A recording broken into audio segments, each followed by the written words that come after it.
Santai sejenak tetua, kita joget bareng Mimin Duo Bolne dulu sebelum ke inti ceritanya.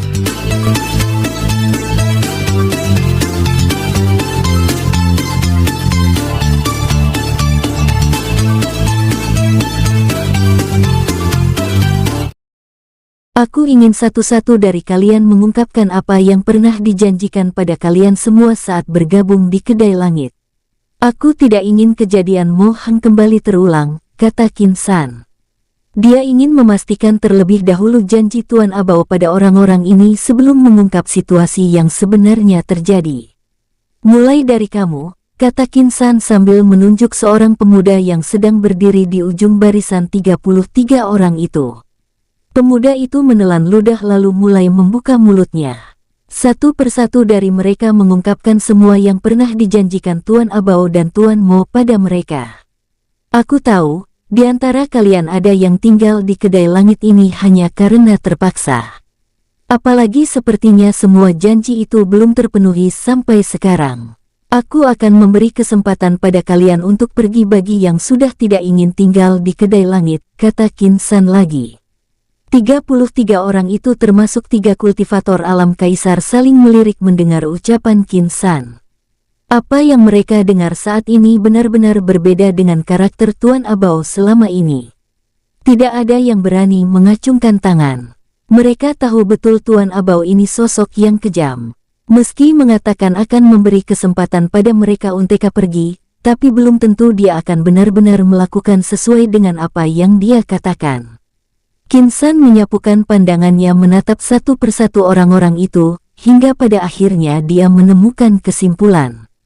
Orang-orang ini jelas takut pada Tuan Abao.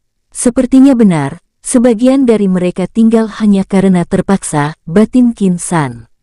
Suasana hening terasa di dalam ruangan itu sebelum suara Qin San kembali terdengar. Aku akan mengatakan kebenarannya pada kalian. Tuan Abao sudah mati. Aku adalah Qin San. Aku yang kalian anggap Tuan Abao sebenarnya bukan Tuan Abao. Pria tua itu bermaksud mengambil ragaku, sayangnya kekuatan jiwanya sama sekali bukan tandingan kekuatan jiwaku, kata Qin San, lalu melepaskan kekuatan jiwanya membiarkan orang-orang itu merasakannya. 3 kultivator alam kaisar, 5 di alam semi kaisar serta 15 yang berada di alam nirwana dan sisanya yang berada di alam kekosongan dan mulia saling menatap sambil menelan ludah, begitu merasakan kekuatan jiwa Qin San yang berada di alam kaisar. Mereka tidak pernah menyangka jika pemuda yang mereka anggap Tuan Abao ternyata masih pemuda yang sama yang ingin direbut tubuhnya. Kedai Langit ini sekarang milikku. Kalian suka atau tidak suka, menerima atau tidak menerima, faktanya, semua yang jadi milik Tuan Abao sekarang jadi milikku. Tapi aku tidak akan memaksa kalian untuk tinggal. Kalian boleh memilih pergi jika tidak yakin denganku. Tapi aku bisa memastikan jika kalian setia padaku, apa yang kalian dapatkan akan jauh melebihi apa yang kalian dapatkan saat mengikuti Tuan Abao. Tapi resikonya juga akan jauh lebih tinggi saat kalian mengikutiku dibanding mengikuti Tuan Abao. Tujuan orang tua itu hanya bertahan dengan kehidupan di dunia fana ini. Tapi aku berbeda, aku mengejar kekuasaan, kata Qin San. Dia tidak mengatakan secara gamblang, namun hanya dengan menyebut kata kekuasaan. Orang-orang ini bisa mengerti jika pemuda ini memiliki ambisi yang besar. Sesuatu yang tidak pernah mereka dengar dari Tuan Abao. Orang-orang itu terlihat masih diam. Tidak ada satupun yang memperlihatkan raut perlawanan. Bahkan 3 kultivator alam kaisar tingkat 1, Ai Bao, Bolin Canging, Dageng hanya diam sambil berpikir. Tujuan mereka mengikuti Tuan Abao sebelumnya karena ingin lebih kuat. Tuan Abao adalah kultivator yang sudah hidup dari zaman ke zaman, dengan memanfaatkan tekniknya memindahkan jiwanya ke tubuh yang baru. Hal itu membuat mereka sangat yakin, jika Tuan Abao memiliki lebih banyak cara untuk membantu mereka memecahkan kebuntuan kultivasi mereka. Orang-orang yang direkrut Tuan Abao ini, memang rata-rata mereka yang sudah kesulitan mengembangkan basis kultivasi mereka. Dengan kepiawaiannya, Tuan Abao bisa mempengaruhi mereka untuk menjadi pengikutnya dengan menjanjikan bisa membantu mereka memecah kebuntuan. Namun sampai saat ini, belum ada satupun dari mereka yang bisa memecah kebuntuan kultivasi. Bahkan 3 kultivator alam kaisar yang sudah 200-an tahun bersama Tuan Abau sekalipun, sampai sekarang masih saja berada di alam kaisar tingkat 1 dan belum bisa berkembang lebih jauh. Qin San menyipit melihat orang-orang ini masih diam mempertimbangkannya. Saat suasana hening sangat terasa di dalam aula itu, salah satu dari kultivator alam kaisar, Aibao mulai membuka mulutnya. Tuan, pada dasarnya kami tidak masalah jika Anda bukan Tuan Abao. Lagi pula, orang itu juga sudah terlalu lama menahan kami, bahkan menjadikan kami semua sebagai perpanjangan tangan. Kami hanya ingin memastikan, apakah Anda benar-benar bisa memecah kebuntuan basis kultivasi kami? Anda juga sudah mendengar sendiri, jika semuanya yang hadir di dalam ruangan ini menerima janji yang sama dari Tuan Abao. Peningkatan kekuatan. Rata-rata dari kami sudah tertahan di basis kultivasi kami saat ini lebih dari 100 tahun. Jika Anda bisa membuktikan bisa melakukannya, kami akan setia padamu, katanya. 2 kultivator alam kaisar bersama kultivator lainnya mengangguk ringan. Jika selama ini mereka tidak takut akan dibunuh oleh Tuan Abao, mereka mungkin sudah pergi meninggalkan kedai langit ini karena Tuan Abao tidak kunjung bisa membuktikan janjinya. Qin San tampak terdiam mendengarnya lalu mengangguk pelan. Berikan aku waktu beberapa hari untuk mempelajari alasan kebuntuan kultivasi kalian. Aku akan mulai dari yang terlama mengalami kebuntuan kultivasi, kata Qin San. Orang-orang itu mengangguk pelan mendengar ucapan Qin San. Lebih baik mencoba menunggu sesaat sebelum memutuskan pergi dari kedai langit. Lagi pula mereka sudah pernah menunggu sangat lama di tempat ini. Pertemuan itu berakhir sesuai harapan Qin San. Tidak ada satupun dari orang-orang itu yang ingin pergi sebelum melihat apakah Qin San bisa membuktikan janjinya atau tidak. Saat Qin San beranjak pergi dari aula itu, 3 kultivator alam kaisar juga beranjak mengikuti Qin San. Sementara sisanya masih tinggal di dalam aula. Aku tidak menyangka Tuan Abao yang sudah hidup puluhan ribu tahun, kini mati di tangan seorang pemuda yang usia tulangnya bahkan belum mencapai 50 tahun. Gumam salah satu dari kultivator alam semi kaisar, begitu Qin San sudah menghilang dari pandangannya. Rekannya yang lain mengangguk lalu ikut membuka mulutnya, tapi entah mengapa aku merasa lebih menjanjikan mengikuti seseorang yang memiliki ambisi lebih besar seperti Tuan Qin, dibanding mengikuti Tuan Abao yang hanya peduli pada masa hidupnya. Di sisi lain, di dunia spiritual, segerombolan orang tampak berjalan di antara pepohonan besar. Pemimpin mereka adalah seorang pemuda dengan wajah tenang. Orang-orang ini adalah Qin Jinlong bersama piton tua dan lebih dari 10 binatang spiritual yang sudah ditundukkan oleh Qin Jinlong, dan memilih menjadi pengikutnya seperti piton tua itu. Sayangnya dari semua binatang spiritual yang jadi pengikut Qin Jinlong sekarang, tidak ada yang bisa memberikan informasi atas apa yang ingin diketahuinya mengenai klan naga. Apa jangan-jangan klanku memang sudah punah di dunia spiritual ini? Batin Qin Jinlong sambil terus berjalan. Qin Jinlong dan puluhan pengikutnya itu kini berhenti dengan pandangan menerawang jauh ke bawah. Di depan mereka saat ini adalah jurang dengan ketinggian yang cukup ekstrim. Dari tempatnya berdiri, Qin Jinlong bahkan tidak bisa melihat apapun di area di bawah sana, karena kabut yang begitu pekat menutupi dasar jurang itu. Seharusnya daratan yang ada di bawah sana sudah menjadi wilayah hutan barat, kata salah satu pria tua di belakang Qin Jinlong. Dia adalah elang spiritual tingkat mulia yang berhasil ditundukkan Qin Jinlong. Qin Jinlong mengangguk pelan mendengarnya. Aku berharap bisa bertemu senior Baihu di wilayah ini, batinnya. Baginya, satu-satunya cara untuk menemukan jalan mencari Qin San adalah bertemu Qin Baihu dulu. Qin Jinlong mulai berubah dalam wujud naga emas, lalu melayang turun dari puncak jurang tadi membelah kabut dan melayang rendah di atas pepohonan yang memenuhi dasar jurang itu. Lebih dari 10 pengikutnya juga berubah ke wujud asli mereka, lalu ikut melayang turun. Di area dasar jurang, Qin Jinlong bisa merasakan keberadaan puluhan binatang spiritual dengan tingkat yang lebih rendah, berlari mencoba melindungi diri dengan menjauh dari tempat di mana Qin Jinlong kini melayang rendah. Kumpulkan semua binatang spiritual tingkat rendah itu, perintahnya. Piton, elang, beruang putih dan binatang spiritual lainnya yang sudah menjadi pengikutnya, langsung tersebar mengejar puluhan binatang spiritual yang mencoba melarikan diri. Tidak butuh waktu lama bagi mereka mengumpulkan lebih dari 20 binatang spiritual, dengan berbagai jenis di area terbuka di dasar jurang itu. 20 binatang spiritual tingkat rendah itu kini berkumpul dengan raut ketakutan. Bagaimana mungkin mereka bisa tenang? Sementara lebih dari 10 binatang spiritual tingkat agung dan mulia sekarang melayang di atas mereka. Belum lagi seekor naga emas sedang menatap mereka dengan tajam. Tingkatan paling tinggi binatang spiritual itu hanya tingkat suci, sementara sisanya hanya berada di tingkat raja.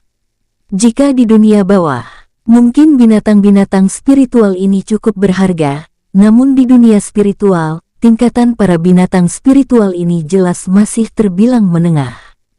Tingkatan sebagian dari mereka cukup rendah, tapi itu sudah cukup untuk menambah kekuatan dari kelompok yang aku bangun, batin Qin Jinlong. Dia ingin menghimpun kekuatan di dunia spiritual ini setelah belajar banyak dari Qin San semenjak di dunia bawah dan dunia tengah. Mulai sekarang kalian akan menjadi pengikutku, kata Qin Jinlong.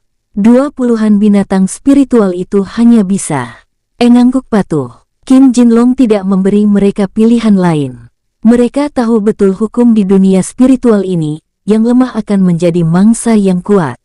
Lagi pula, jadi pengikut anggota Jalan Naga bukan sesuatu yang memalukan.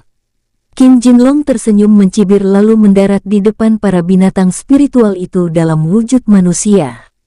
13 pengikutnya yang lain yang sudah berada di tingkat agung dan mulia juga mulai mendarat dalam wujud manusia. Mereka mulai menyusuri hutan menjauh dari dasar jurang tempat mereka mendarat. Semakin jauh berjalan, Qin Jinlong bisa menemukan aura ratusan binatang spiritual lainnya. Sayangnya tingkatan mereka terlalu rendah untuk menjadi pengikutku, batinnya saat merasakan aura sebagian besar dari binatang spiritual itu hanya berada di tingkat sihir. Hanya ada beberapa di tingkat raja. Qin Jinlong lalu berhenti di bawah pohon besar lalu menoleh ke piton tua dan elang di tingkat mulia. Kumpulkan binatang spiritual di sekitar tempat ini yang sudah berada di tingkat raja, perintahnya. 2 binatang spiritual itu mengangguk patuh, lalu memimpin binatang spiritual tingkat agung lainnya bergerak menyusuri setiap tempat di sekitar mereka, melakukan perburuan pada binatang spiritual tingkat raja. Tidak perlu waktu lama bagi mereka. Sudah ada lebih dari 10 binatang spiritual tingkat raja yang berjalan mengikuti mereka kembali ke tempat Qin Jinlong dan yang lainnya sedang menunggu. Sementara itu di sisi dunia spiritual lainnya, Qin Baihu tampak duduk berdua bersama harimau putih tua yang menjadi pemimpin dari pasukan yang bermarkas di bawah tanah. Tak berselang lama, harimau mulia yang pernah mengantar Qin Baihu menemui harimau putih tua itu berjalan memasuki ruangan itu. Qin Baihu menoleh melihat harimau itu dengan tatapan penuh telisik. Bagaimana perkembangannya? Apa sudah ada kabar mengenai informasi yang aku minta? Tanyanya. Belum yang mulia. Anggota yang kita sebar belum menemukan jejak naga emas yang Anda maksud, kata harimau itu. Qin Baihu hanya bisa menarik napas panjang mendengarnya. Dalam 2 tahun ini, dia terus meminta pasukan di markas bawah tanah ini untuk menyebar mencari jejak Qin Jinlong. Sayangnya dia tidak bisa menemukan jejaknya sedikit pun di hutan barat ini. Sepertinya dia tidak jatuh di hutan barat ini seperti dirimu. Kemungkinan dia terjatuh di hutan timur. Jika kalian terjatuh sesuai asal, maka dia seharusnya berasal dari hutan timur, tempat klan naga pernah menjadi penguasa, kata harimau putih tua yang duduk di depannya dalam wujud pria tua. Harimau mulia yang tadi berjalan masuk ikut berubah wujud menjadi manusia lalu duduk di kursi lain. Sayangnya hutan timur terlalu berbahaya. Kecuali anggota kita hanya dikirim ke hutan timur yang tidak terlalu dalam, kata harimau itu. Qin Baihu tampak diam berpikir. Sudahlah, lupakan dulu soal Jinlong. Sekarang aku harus memikirkan bagaimana mengumpulkan sisa kekuatan lain dari penguasa angin barat sebelum berjalan menghampiri area inti istana angin barat, batinnya. Qin Baihu menoleh menatap harimau putih tua di depannya. Senior, apa kamu bisa memberikan gambaran di mana sisa pasukan penguasa angin barat lainnya? Sepertinya lebih penting saat ini mengumpulkan mereka dibanding mencari juniorku itu. Aku yakin dia juga sedang mencari jalan untuk menemukanku. Jika kami ditakdirkan bertemu di dunia spiritual ini, kami pasti akan bertemu suatu saat nanti, katanya. Harimau putih tua itu mendesah panjang mendengar pertanyaan Qin Baihu. Sebelum kamu datang, kami benar-benar menutup akses dengan dunia luar sana. Kamu tahu sendiri, dengan luka yang aku derita ini, kelompok besar di markas bawah tanah ini akan terancam jika bertemu para pengkhianat yang sudah berada di alam kaisar. Meski kelompok dewa dan iblis kuno sepertinya sudah meninggalkan dunia spiritual ini dengan membawa inti dari dunia spiritual, tapi sisa-sisa pasukan mereka dari kalangan binatang spiritual pengkhianat pasti masih ada. Mereka juga pasti sudah berkembang pesat dengan pasukan besar yang terus direkrut oleh mereka. Makanya selama ini kami tidak pernah berpikir untuk mencari di mana sisa-sisa pasukan yang mulia yang berhasil meloloskan diri di hari itu berada, kata harimau putih tua itu. Qin Jinlong mendesah panjang mendengarnya. Dia sudah 2 tahun berada di markas bawah tanah ini untuk mengembangkan diri, namun dia rasanya benar-benar sulit mengembangkan diri berada jauh dari Qin San. Selama ini dia berkembang karena bimbingan Qin San. Berada jauh darinya, membuatnya kesulitan memanfaatkan potensi besar di dalam tubuhnya. Tidak bisa, aku harus mengumpulkan kekuatan sendiri kalau begitu. Jika tidak menguasai istana angin barat, bagaimana aku bisa menemukan jalan ke dunia langit, batinnya. Qin Baihu berdiri lalu kembali menatap harimau putih tua itu. Kalau begitu aku harus keluar dari tempat ini terlebih dahulu. Aku sudah diam di sini selama 2 tahun. Namun aku sama sekali tidak mengalami perkembangan apapun. Aku harus mengumpulkan kekuatan untuk segera menguasai istana angin barat, katanya lalu berjalan pergi dari ruangan itu. Harimau biasa yang duduk di sisi harimau putih tua hanya menoleh menatap harimau putih tua. Biarkan saja, akan lebih baik jika dia mengumpulkan pasukannya sendiri dengan melakukan penaklukan di luar sana. Kamu dan yang lainnya hanya perlu menemaninya melakukannya, kata harimau putih tua itu memberi perintah. Harimau mulia di sisinya mengangguk patuh. Lalu ikut berdiri dan mengejar Qin Baihu yang sudah berjalan menyusuri koridor bawah tanah dari ruangan harimau putih tua berada.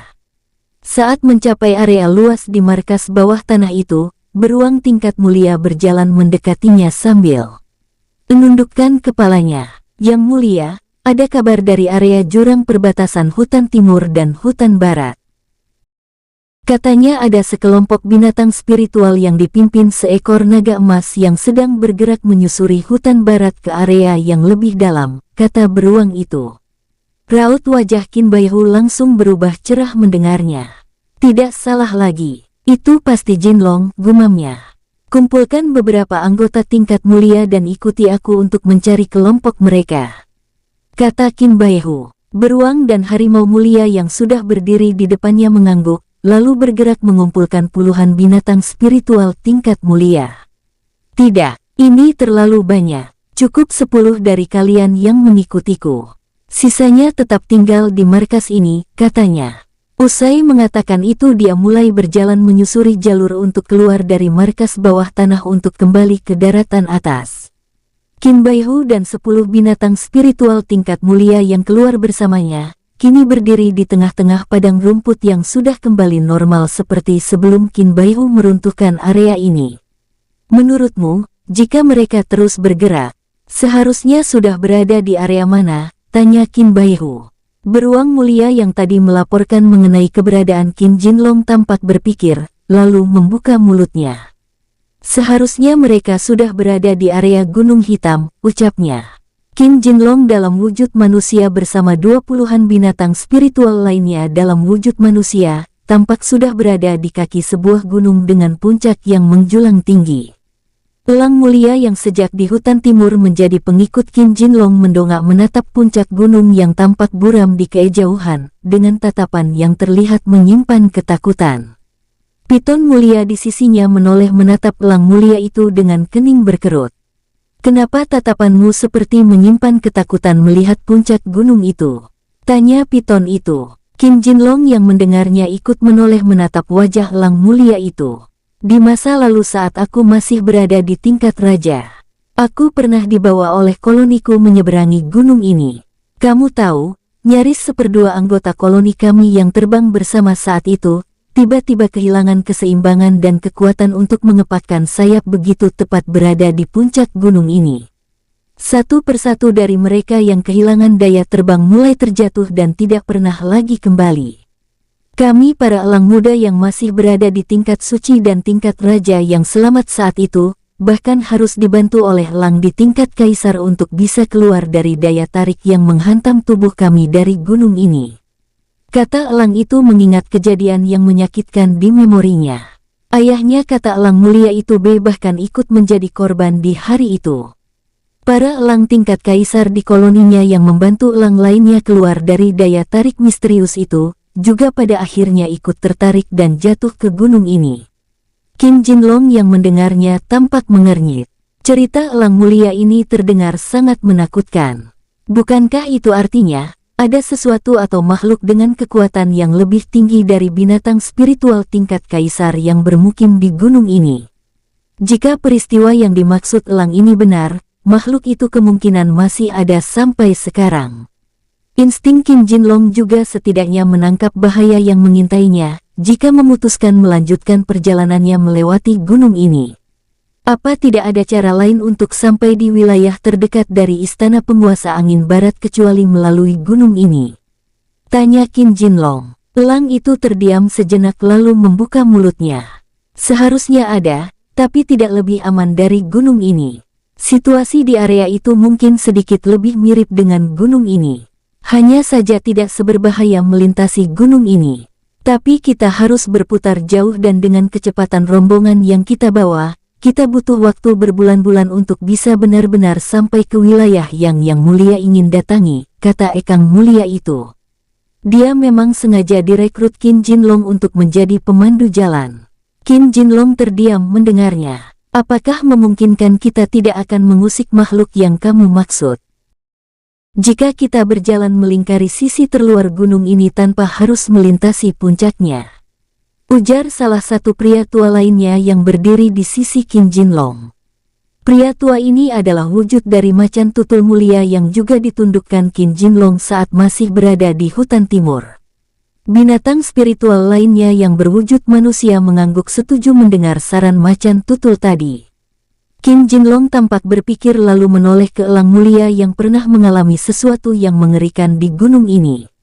"Bagaimana menurutmu?" tanya Qin Jinlong. "Dibanding mengambil jalur lain dengan masa waktu perjalanan yang sangat lama, seharusnya usulan itu lebih masuk akal. Tapi resikonya tetap saja sangat besar. Kita sisa berharap makhluk yang aku maksud sudah tidak ada di area ini atau mungkin sedang tertidur pulas," kata elang itu mencoba menjaga ketenangan tim yang mengikuti rombongan itu. Qin Jinlong akhirnya setuju lalu mulai memimpin rombongan yang sudah lebih dari ratusan binatang spiritual itu, untuk melintasi gunung dengan puncak yang menjulang tinggi itu dengan berjalan melingkar tanpa harus melintasi area puncak gunung. Mereka mulai melangkah bergerak naik dengan kecepatan seadanya karena kehati-hatian yang sangat tinggi. Saat matahari sudah bergerak turun mereka belum juga sampai di area tengah pegunungan itu. Padahal mereka bergerak mendaki pegunungan ini sejak pagi. Jalur yang sulit membuat perjalanan mereka juga sedikit melambat. Belum lagi, mereka terdiri dari seratusan binatang spiritual. Jika hanya Qin Jinlong dan para binatang spiritual tingkat mulia ini, mungkin perjalanan mereka akan jauh lebih cepat dari yang sekarang. Ini sedikit aneh. Kita sudah berjalan sejauh ini namun tidak menemukan, bahkan merasakan keberadaan binatang spiritual lain di perjalanan, kata Qin Jinlong. Dia lalu meminta rombongan itu mencari area yang lebih terbuka saat pandangan mereka seperti tidak bisa lagi melihat apapun. Awalnya Qin Jinlong mengira ini karena efek cahaya matahari yang tidak bisa menembus area bawah pohon, saking padatnya pohon besar di sekitarnya dan lebatnya dedaunan pohon-pohon itu.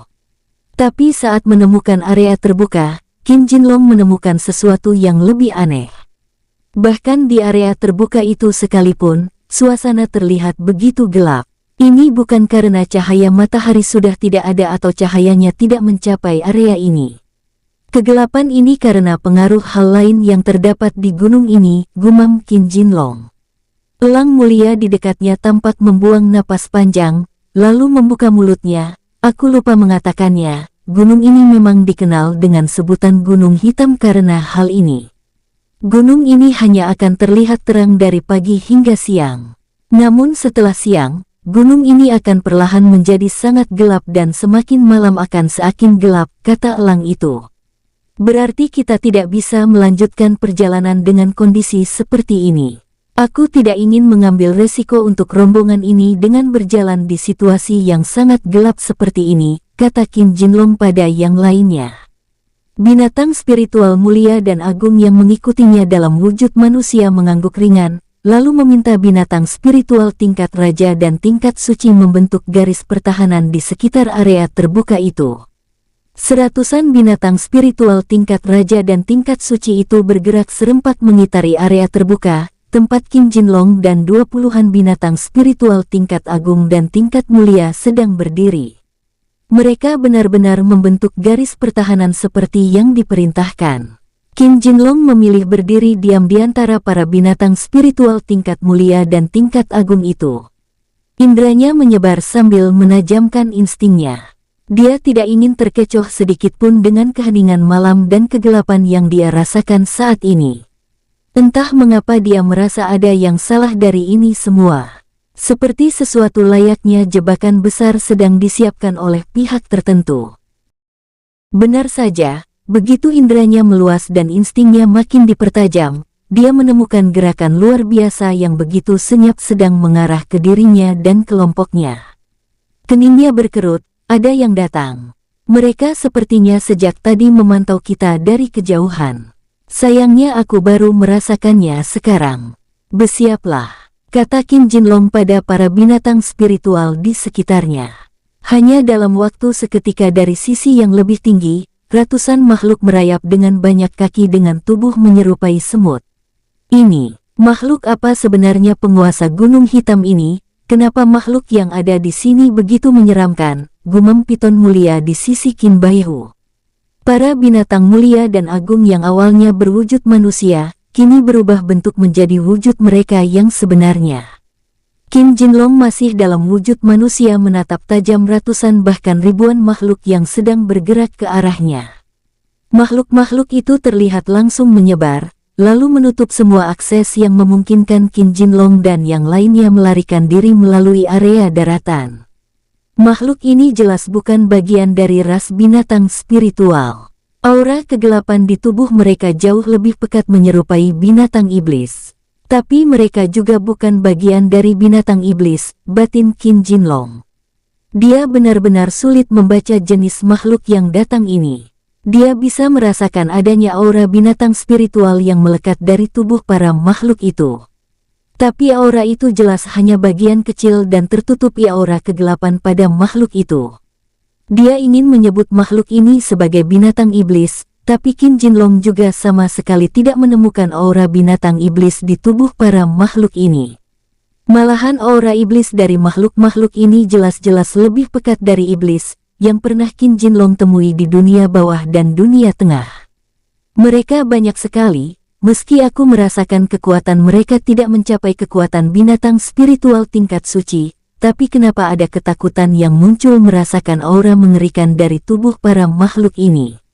Kata piton mulia, binatang besar ini bahkan sudah merubah wujudnya menjadi ular dengan tubuh besar dan ukuran yang panjang, tapi tetap saja dia merasa ketakutan melihat sosok yang menyerupai semut itu. Ukuran ribuan makhluk itu mungkin hanya sebesar sapi biasa. Tapi aura jahat dan aura hitam yang dipancarkan dari tubuh mereka benar-benar membuat tekanan tersendiri bagi binatang spiritual pengikut Qin Jinlong. Macan tutul mulia di sisinya ikut mengangguk sambil melemparkan tatapan tajam ke area yang lebih tinggi. Ada yang lebih kuat yang baru datang, ujarnya. Dari area ketinggian Gunung Hitam, satu makhluk yang lebih besar muncul dengan tampilan yang jauh lebih menakutkan. Bahkan Qin Jinlong sekalipun bergidik ngeri begitu melihat sosok yang baru muncul ini. Elang mulia di sisi Qin Jinlong menelan ludah. Pantas saja di gunung ini sering muncul daya hisap yang begitu besar pada binatang spiritual yang melintasi di atasnya.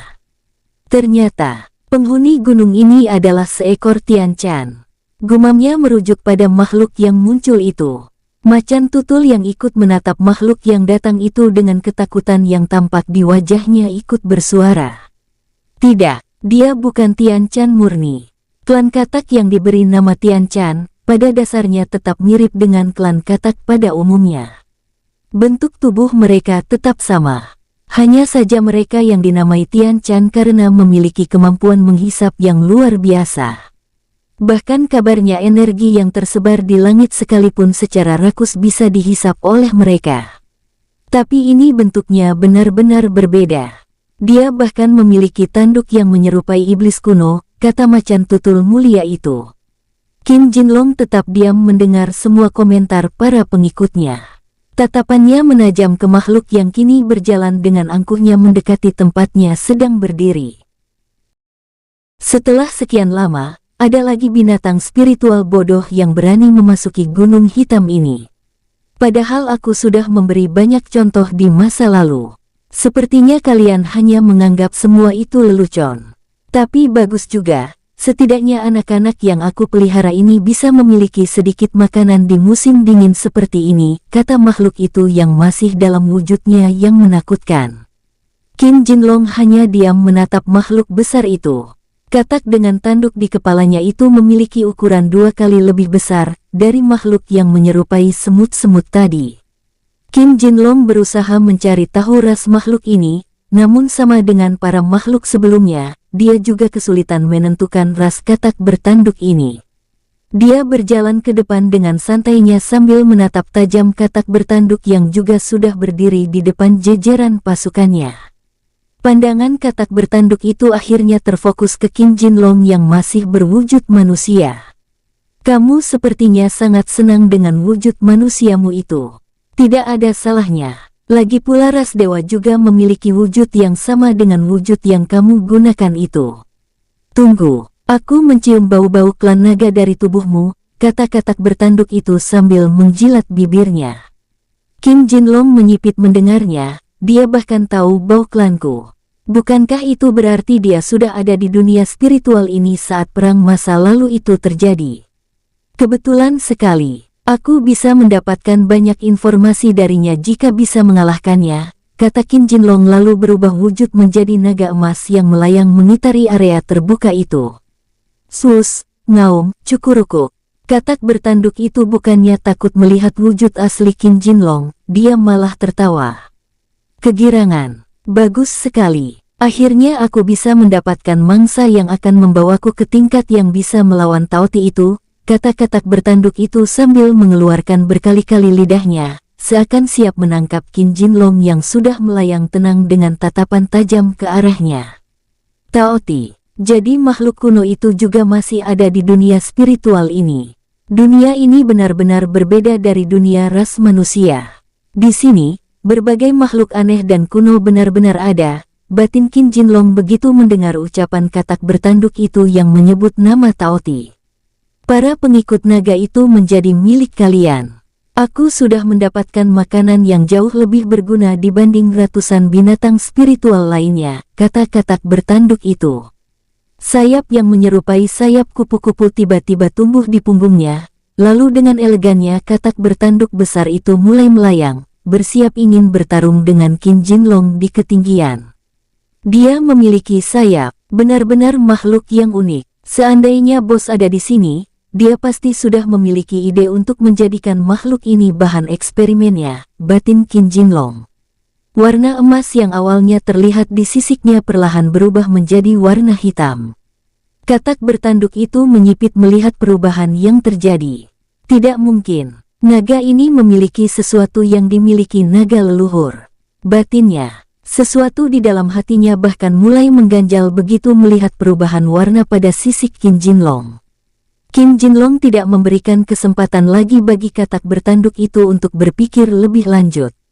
Dengan kecepatan yang luar biasa, naga hitam itu sudah meluncur dengan tubuh besarnya ke arah katak bertanduk dengan mulut yang terbuka lebar, siap menyemburkan apinya. Swus, wus. Katak bertanduk itu tidak menunjukkan ketakutan, malah ia tersenyum lebar dan ikut membuka mulutnya. Gelombang energi hitam yang kuat tampak mendidih di balik lidahnya. Begitu jarak Qin Jinlong semakin dekat, katak bertanduk itu lebih dulu menyemprotkan energi hitam miliknya. Melihat katak bertanduk itu sudah melepaskan serangannya, Qin Jinlong ikut menyemburkan api hitam dari rahangnya yang besar. Slas, swus. Suhu di area itu langsung meningkat tinggi. Begitu api hitam Qin Jinlong disemburkan. Duar, duar. Gelombang energi hitam dari mulut katak bertanduk tadi langsung bertabrakan dengan api hitam milik Qin Jinlong. Sesuai namanya, api hitam milik Qin Jinlong memang efektif untuk melemahkan energi iblis, seperti energi hitam yang dilepaskan oleh katak tadi. Katak bertanduk itu tidak menyangka Qin Jinlong memiliki api hitam, dengan kekuatan yang setara dengan para naga hitam di masa lampau. Aku akui kamu memiliki sedikit kelebihan. Tapi semua itu tidak cukup untuk menyelamatkan hidupmu. Kamu sudah ditakdirkan jadi perantara peningkatan diriku, kata katak bertanduk itu. Qin Jinlong hanya mendengus membuat asap mengepul dari dua lubang hidungnya. Tubuh besarnya mulai kembali meliuk lalu dengan santainya mengibaskan ekornya, mencoba menyerang langsung tubuh katak bertanduk itu. Slas, duar. Katak bertanduk itu hanya terlempar sedikit ke belakang, begitu ekor Qin Jinlong mencapai tubuhnya. Meski begitu, katak itu tidak jatuh. Dengan sayap yang kuat, ia malah kembali melayang di udara mendekati tempat Qin Jinlong berada. Sus, wus. Qin Jinlong hanya menyipit melihat daya tahan katak itu. Dia jelas sudah setara dengan binatang spiritual tingkat kaisar. Seharusnya saat ini dia belum memaksimalkan dirinya, batin Qin Jinlong. Pertarungan antara Qin Jinlong dan katak bertanduk itu semakin seru. Duar, duar, jeder. Mereka berdua saling bertukar serangan, menciptakan ledakan energi yang kuat dan membuat langit seakan berguncang. Pertarungan di area bawah antara para pengikut Qin Jinlong dan pengikut katak bertanduk itu juga berlangsung beringas. Dipimpin oleh para binatang spiritual tingkat mulia dan tingkat agung, para binatang spiritual tingkat suci dan tingkat raja terlihat bertarung tak takut mati. Sebagian dari mereka bahkan terkesan menikmati pertarungan dengan makhluk iblis itu. Sesekali mereka akan mendongak melihat pertarungan antara Qin Jinlong dan katak bertanduk itu. Mereka tahu bahwa pertarungan itu juga akan menentukan nasib mereka semua. Makin lama bertarung, Qin Jinlong merasakan katak bertanduk itu juga semakin kuat.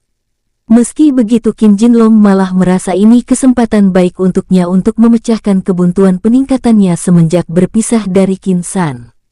Aku tidak akan membiarkanmu menang, teriak Qin Jinlong, sambil meluncur ke arah katak bertanduk itu dengan mulut yang terbuka lebar. Katak bertanduk itu tidak menunjukkan ketakutan, malah ia tersenyum lebar sambil melayang diam membiarkan Qin Jinlong melayang mendekatinya.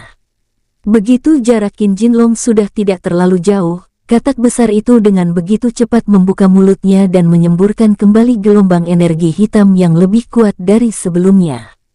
Qin Jinlong yang baru akan menyemburkan apinya dibuat terkejut dengan daya hancur dari gelombang energi hitam yang kali ini dilepaskan oleh katak itu. Ia mencoba menghindari gelombang energi hitam itu, tapi tidak bisa. Gelombang energi hitam itu mengenai Qin Jinlong, membuatnya terlempar ke belakang. Sisiknya tampak mendidih begitu energi hitam itu menerpa tubuhnya. Sial, energi hitamnya bahkan bisa mengikis sisikku yang setebal ini, batinnya lalu mulai berubah warna menjadi merah. Sisiknya yang awalnya sudah berwarna hitam pekat kini kembali berubah menjadi warna merah menyala. Begitu akan bergerak memberikan serangan balasan, kening Qin Jinlong mengernyit saat merasakan aura yang familiar datang dari sisi selatan. Tatapannya menajam menembus awan hitam dan kabut hitam yang menutupi area pertarungan. Junior Jinlong, aku tidak menyangka hanya makhluk jelek seperti itu akan membuatmu kesulitan. Sepertinya aku masih harus memberimu banyak pelajaran. Ucapan angkuh dari kejauhan terdengar jelas di telinga Qin Jinlong dan katak bertanduk itu. Qin Jinlong bukannya marah mendengarnya. Dia malah tersenyum lega mendengar ucapan angkuh itu. Dia tahu, satu-satunya makhluk yang bisa berkata seangkuh itu padanya, hanya Qin Baihu. Katak bertanduk menyipit sambil menoleh melihat ke asal suara. 10 pria paruh baya dan pria tua tampak mendekat dipimpin oleh seorang pemuda dengan jubah putih. Qin Baihu terus melayang mendekat sambil memasang wajah angkuh. Wajah dan bentuk tubuhmu benar-benar jelek. Pantas saja kamu mengurung diri di gunung hitam ini. Apa ini bau tubuhmu? Atau bau nafasmu? Baunya bahkan lebih busuk dari bangkai anjing, kata Qin Baihu. Qin Jinlong bahkan dibuat geleng ke air pala mendengar ucapan seniornya itu. Baru juga sampai, harimau putih ini sudah mengeluarkan kalimat provokasi yang sangat menyakitkan. Warna pada wajah katak bertanduk itu tampak berubah dari hijau menjadi sedikit kemerahan setelah mendengar ucapan Qin Baihu. Kamu benar-benar sangat pintar merangkai kata-kata. Aku curiga kamu ini memiliki sedikit gen ras manusia. Baumu sepertinya juga tidak asing, kata katak besar itu. Qin Baihu malah mengabaikan setiap kata yang keluar dari mulut katak itu dan memilih melayang di sisi Qin Jinlong dengan wujud manusianya. Junior Jinlong, aku benar-benar merindukanmu, kata Qin Baihu sambil memperlihatkan senyumnya yang khas. Qin Jinlong hanya bisa membalasnya dengan gerakan mata. Dia bahkan tidak tahu bagaimana caranya tersenyum dengan wujudnya seperti sekarang. Qin Baihu mengernyit sambil memperlihatkan wajah muram. Apa kamu tidak ingin bertemu seniormu ini? Kamu bahkan tidak tersenyum sedikit pun bertemu denganku, kata Qin Baihu. Qin Jinlong rasanya ingin menyemburkan apinya ke wajah Qin Baihu. Kamu bahkan masih sempat menjahiliku di situasi seperti ini, kata Qin Jinlong. Saat keduanya terlibat pembicaraan saling menggoda, katak besar dengan tanduk di kepalanya yang melihat itu semua tampak mulai mendengus marah. Apa kalian berdua berpikir aku ini awan yang berbentuk katak? Sial, aku akan menjadikan kalian berdua mangsaku malam ini, kata katak itu lalu mulai maju dengan sesuatu yang kembali siap dilepaskan dari mulutnya. Junior Jinlong, apa kamu bisa menghadapinya atau butuh bantuanku? Tanya Qin Baihu. Naga besar berwarna merah di depannya belum memberikan jawaban, Qin Baihu sudah berubah wujud menjadi seekor harimau putih dengan sayap putih yang membentang. Wujudnya yang putih bersih tampak kontras begitu bersanding dengan Qin Jinlong yang sekarang sisiknya berubah warna menjadi merah menyala. Sudahlah, kamu tidak usah menjawab. Aku tidak mungkin membiarkanmu bertarung sendiri, kata Qin Baihu. Katak bertanduk tadi memilih berhenti saat melihat wujud Qin Baihu dengan tatapan aneh. Tidak mungkin. Bagaimana dia bisa kembali ke dunia spiritual ini? Bukankah hari itu dia sudah dikurung dan dibawa oleh Dewa Agung Bojing, bahkan Iblis Kaisar Agung Biu pun melihatnya, batin katak bertanduk besar itu. Setelah membatin seperti itu, katak itu lalu membantah tebakannya sendiri. Tidak, dia bukan Baidi, dia binatang spiritual lainnya. Auranya memang mirip tapi keagungan sebagai binatang spiritual dewa belum terasa dari tubuhnya, batinnya lagi. Qin Baihu sendiri kini mengalihkan pandangannya ke 10 binatang spiritual yang datang dengannya. Bantu pengikut saudaraku yang ada di bawah sana. Hari ini sepertinya kita akan membantai iblis yang menyamar sebagai binatang spiritual, kata Qin Baihu. Pemahaman Qin Baihu atas makhluk-makhluk ini sepertinya lebih tajam dibanding Qin Jinlong. Setidaknya dari aura makhluk-makhluk ini Qin Baihu bisa merasakan aura iblis yang lebih pekat. Meski begitu, sama dengan Qin Jinlong dia juga tidak mengklasifikasikan makhluk-makhluk ini sebagai binatang iblis. 10 binatang spiritual tingkat mulia yang datang bersama Qin Baihu dari markas bawah tanah yang sebelumnya dia tempati mulai meluncur turun ke area pertarungan. Seratusan lebih binatang spiritual dengan makhluk-makhluk yang menyerupai semut itu. Sementara Qin Baihu dan Qin Jinlong kini melayang sejajar sambil menatap tajam katak bertanduk dengan tenggorokan yang kempes, lalu mengembang berulang kali. Sangat jelas, katak ini sedang memompa sesuatu dari dalam tubuhnya untuk disemburkan ke arah Baihu dan Jinlong. Jinlong, seperti biasa, aku benar-benar merindukan bertarung denganmu. Rasanya sudah sangat lama tidak bersenang-senang bersama, kata Qin Baihu lalu mulai menghilang dari tempatnya. Katak itu mengedarkan pandangannya dan menajamkan intingnya. Qin Jinlong sudah ikut melayang melingkar menjadikan katak bertanduk itu sebagai pusat dari lingkaran yang dia bentuk. Tak berselang lama, api biru mulai menyala di dalam mulutnya. Dengan rahang besarnya, dia membuka mulutnya dengan lebar lalu menyemburkan api biru mengurung keberadaan katak bertanduk itu. Qin Baihu yang tadi menghilang juga mulai muncul dengan ratusan badai angin yang berputar di sekitarnya. Badai-badai angin lalu mulai bergerak di area luar api biru yang sudah membentuk bola api mengurung katak bertanduk tadi. Di dalam kurungan api, katak bertanduk itu menelan ludah merasakan hawa panas yang mulai menembus dagingnya. Kulitnya tidaklah setipis katak spiritual tapi dia tetap merasakan hawa panas yang kini menembus hingga dagingnya. Tenggorokan katak itu makin lama makin mengembang. Dia lalu menyemburkan gelembung-gelembung hitam mencoba menghancurkan dinding bola api yang mengurungnya. Sial, dari mana naga ini mendapatkan api surgawi biru seperti ini? Bisa-bisanya dia memiliki api bawaan yang menyerupai kekuatan api surgawi. Batinnya sambil terus mengalirkan energi hitam dari tubuhnya untuk meminimalisir hawa panas yang dia rasakan. Gelembung-gelembung hitam yang terus-menerus dipompa keluar dari tenggorokannya hanya bisa membuat retakan pada bola api biru yang dibentuk oleh Qin Jinlong. Namun tidak bisa memadamkan secara keseluruhan. Setiap kalian ada celah yang berhasil dibuat dengan gelembung dari tenggorokannya. Qin Jinlong akan kembali menyemburkan api biru dari mulutnya dan kembali menyempurnakan bola api biru itu. Di area terluar bola api itu, badai angin yang dibuat Qin Jinlong juga terus mendorong nyala api yang disemburkan Qin Jinlong. Hal itu membuat ruang gerak katak bertanduk yang ada di dalam kurungan api, yang dibentuk Qin Jinlong makin menyempit. Sial, aku harus melakukan sesuatu atau aku akan mati karena naga sialan ini, batinnya. Dia tidak pernah menyangka Qin Jinlong memiliki api yang bisa membuatnya seperti saat ini. Cairan aneh tampak mulai terlihat mengalir di setiap lubang di tubuh katak bertanduk itu. Cairan ini seperti pelumas yang menutupi seluruh bagian tubuhnya. Begitu cairan itu sudah memenuhi semua tubuhnya, dia melayang mencoba mendekati dinding bola api mencoba menerobos keluar. Jeritannya menggema saat tenggorokannya yang mengembang besar tiba-tiba kempes. Kekuatan besar dari jeritannya itu membuat celah pada bola api yang dibuat Qin Jinlong. Katak itu dengan kecepatan yang maksimal bergerak keluar dari celah itu. Saat tubuhnya baru akan keluar dari celah, sesuatu yang menyerupai cahaya putih tiba-tiba menyambar sayapnya. Duar, duar. Ledakan membahana saat sayap Qin Baihu berbenturan langsung dengan sayap katak bertanduk itu. Setelah ledakan, katak besar itu terlihat berputar tidak terkendali di langit dengan sayap yang patah. Sayapmu lebih mirip daun di depanku, cibir Qin Baihu lalu bergerak dengan sangat cepat. Kedua kaki depannya mencapai tubuh katak itu dan meninggalkan goresan di punggungnya. Darah berwarna hitam mengalir keluar dari goresan tadi. Tidak berhenti di situ, Qin Jinlong dari area yang lebih tinggi juga meluncur turun dengan cakar yang terbuka.